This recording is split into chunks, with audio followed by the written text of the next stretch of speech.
Good morning and welcome to day two of our Royal Ascot preview with Frankie Dettori, our ambassador. Looking a little bit jaded, Frankie. Well done yesterday. It was the perfect start for everyone and the sport. Yeah, good. The main one won. I can enjoy the meeting now. Let's look. He's one of my best horses, so I want everything to go right, and it did. So it was good. It was more of a relief than joy, really. Yeah. And the race kind of went to plan, did it for you, or did you want to be so far up the pace, or? Well, it was very obvious it wasn't going to be much pace, so I had to have him more forward than usual. But he's the best miler, and he won like I thought he would, and they calmed everything down for a bit. And I had a couple of places. So it was a good day around. It was hot, I must say. When I got back home last night, had some something to eat, I really hit the sack and I was gone. So I had a good sleep and ready to go for day two. Yeah, going to be even hotter today. Before we start on the first, I just wondered, sort of ground and draw. Ground is quick. I think it's put a little bit of water last night, so I suspect it to be quick. It seems like the place to be yesterday. Everybody wanted to go near the stand side. So I suspect that be probably the same today. All those straight tracks. So, I mean, it probably will be, you always want to win with the paces. And, it could, in those big fields, especially the Hung Cup, it could be a lot of traffic problems and things like that. To be aware of that. Right, let's crack on with today's action. 4 group races, as always, to start the day. Fantastic Queen Mary Stakes to start. Wesley Ward, obviously you're not riding for him in this one, has won 4 of the last 12 of the Queen Marys. And 10 of the last 12 winners have won on their previous outing, which your mount, Artos, won on hers. What can you tell us about Artos? Well, she beat some of Wesley's runners in America, just got up on the line.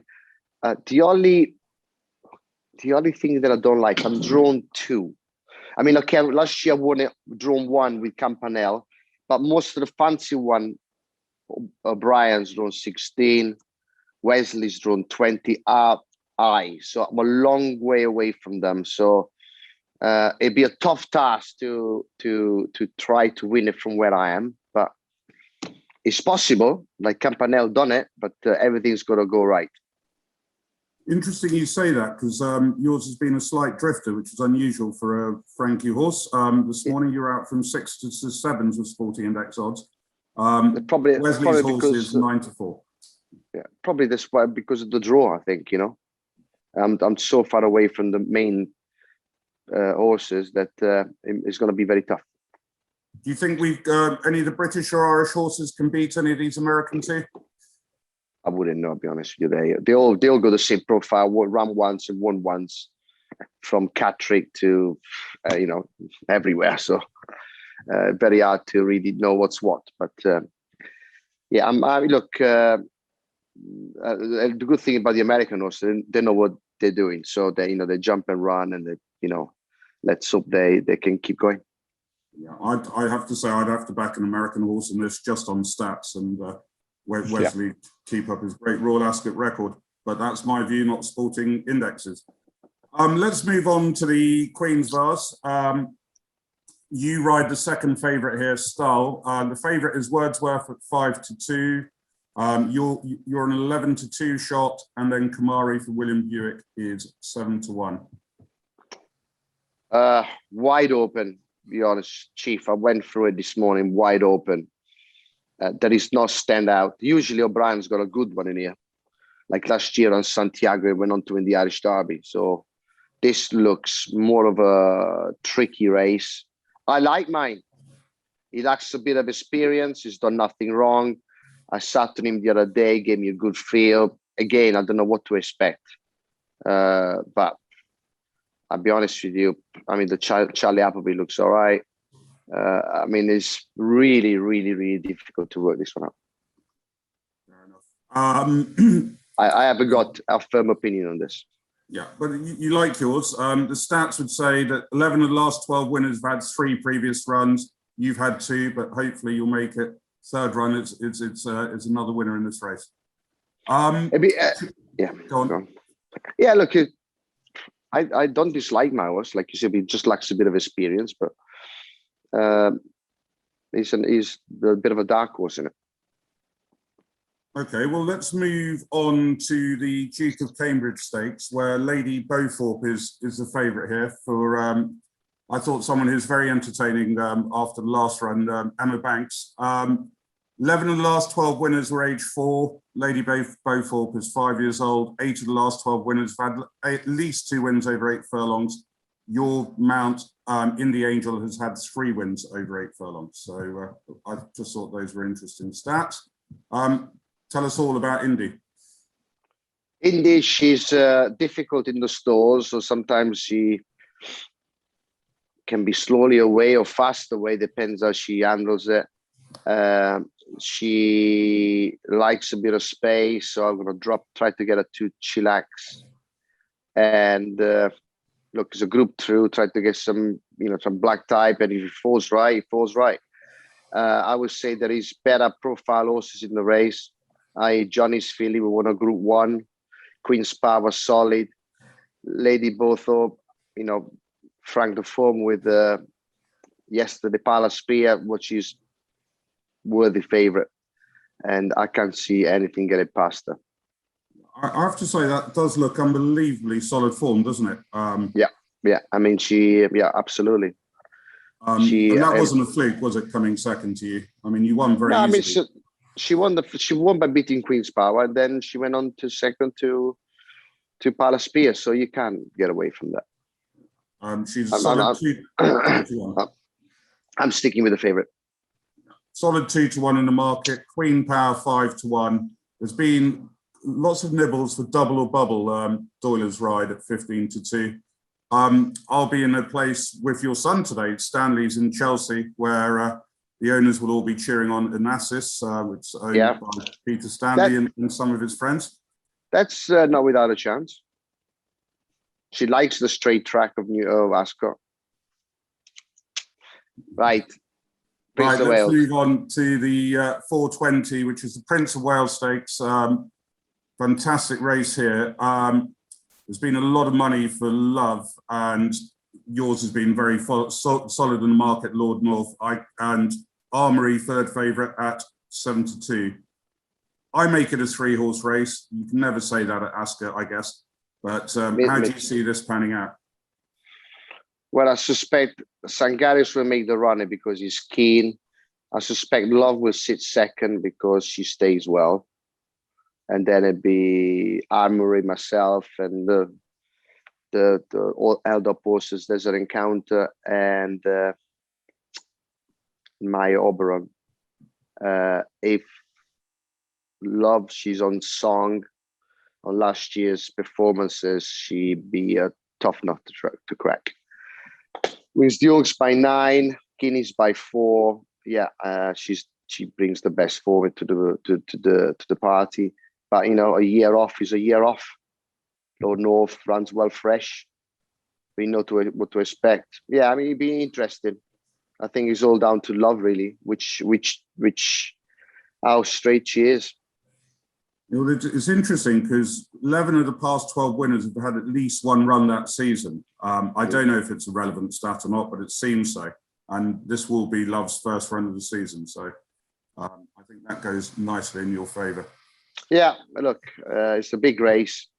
I think you said it right. It's the free top of the market, the free with the best form. So yeah. I'm looking forward to it, I'll be honest with you, Chief. I'm not going to say I'm going to win it, but I'm not going to say I'm going to get turned over. So it's going to be interesting. I can detect a little bit of confidence here, but I hope it comes out on the racetrack. Now let's move on to one of the cavalry charges, the Royal Hunt Cup. You are on Magical Morning. Only one favourite is obliged in the last 12 renewals of this. What can you tell us about Magical Morning, Frankie? Well, I'm pleased with the draw. I'm drawing this side. It's a nightmare to work this out. Like I said, traffic problems, good draw. I mean, it's probably one of the hardest races to win. You know, I managed to win a couple of times, but they were all, you know, you have to get splits at the right time. I mean, these are all those well-experienced handicappers, all of them. So it's going to be tough. It's going to be tough. Yeah, I mean, and the market would suggest that as well. You're 11-2 favourite, but then it's, you know, 15-2, 15-2, 17-2. It's all very tight. Yeah, correct. Well, good luck. I hope you get all the splits and the draw is favourable today on that side for you for that race. Yeah.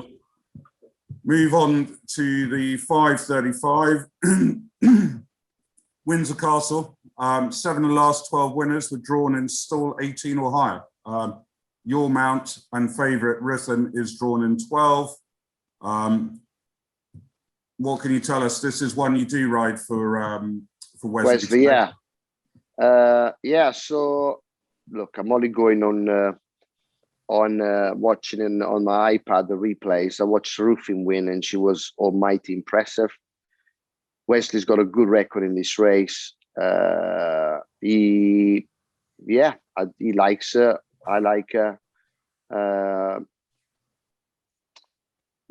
Just out of interest, does John Velasquez obviously rides Golden Bell? How does that work? Does Wesley decide who rides? Does John? Do you? I can't disclose that information. No, fair enough. I don't want to. We don't upset either team. So that's perfectly fair, and I appreciate you. But they're both the same. They're both from once. But like I said, is again, I don't know any of the English ones what I like. But you know, he's keen on it, and she's favourite for a reason. She looked good in the eye when she won, bolted up when she won in America. So yeah, interesting. It could be, you know, these one of those days that, you know, like yesterday we had a 66-1 win. In these kind of races, anything can happen. And even you know, usually the Ballydoyle are very strong in these kind of races, but they're not even. They only have one runner. Amalfi Coast, which is an 11-1 shot. Right, let's move on to the last race of the day. No stats for this because it's a new race, the Kensington Palace Stakes, fillies and mares handicap over the round course. Obviously, your last ride of the day. This time yesterday, you're in the shower, so you're going to just get even more tired in the heat today. Who do you ride here, Frankie? I ride mostly. The only thing I want to point out is on the round track. Yeah. I don't think we had 18 runners on the round track since I was apprentice. It's going to be rough. Everybody wants to have a good position. I'm drawn 14, so I'll have to forfeit some ground around the turn. You know, so you got to bear all these kind of things in mind. So that's why it's going to be extremely difficult to work it out. It's going to be a pretty rough race. Yeah. So this is a horse you've ridden a few times before.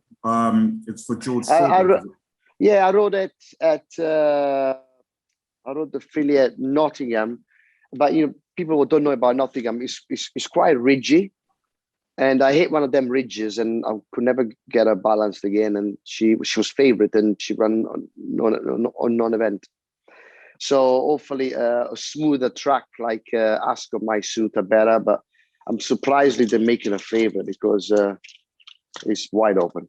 Well, it's very solid 9-2 in the market, but all the money has been for Oisin's ride today, Dream Loper, in from 6s into 9-2, so vying for favouritism with you. We'll see how that progresses through today. But Frankie, thank you very much for your time this morning and getting up so early. It is sort of just before 7:30 now that when we finish. It's hugely appreciated on the Biggest Well, week of the year. I have to go and see my boss and get my instructions for today. Very good. Well, you can get Mr. Gosden. too. I was just got to say to everyone out there, good luck. Remember to bet responsibly. We are 18 plus, and if you are spread betting, that your losses can exceed your deposits. Good luck, everyone, today, and particularly good luck, Frankie. And see you tomorrow morning, mate. Bye, Chief. Thank you. Bye-bye. Bye-bye.